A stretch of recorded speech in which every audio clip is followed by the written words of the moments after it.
Hamıya salamlar, mən Mirəkbər Həsənov. Bildiyiniz kimi yaz aylarında yağışların başlaması ilə birlikdə fungus sporları aktivləşməyə başlayır və bitkilərdə funqal xəstəliklərin yayılması başlayır.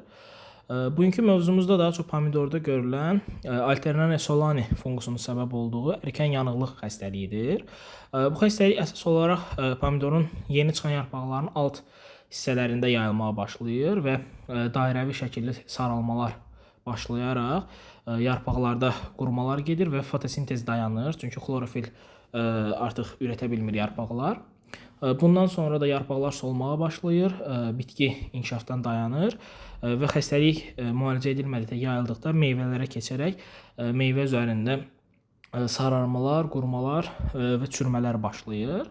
Bu xəstəliyin qarşısını almaq üçün əsas olaraq yaz aylarında yağışlardan sonra qabaqlayıcı tədbiq olaraq fungisidlər istifadə olunmalıdır.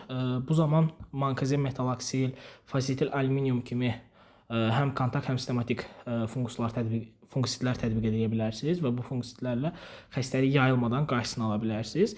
Ancaq bu fungisidləri tətbiq edərkən tək deyil də yanında mikro makro elementlər, qida elementləri tətbiq olunsa yaxşıdır. Çünki bitkidə artıq bu xəstəlik yayılmağa başladıqda fotosintez dayandığına görə bitki stresə girir və bu stressdən çıxmaq üçün də mikro makro elementlər tətbiq olunmalıdır bitkiyə.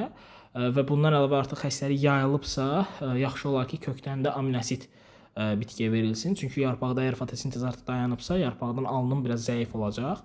Bunun qarşısını almaq üçün də kökdən aminoasid tətbiq edərək yarpaqdan da fungisid və mikro makro elementlərlə bu xəstəliyin qarşısı alına bilər.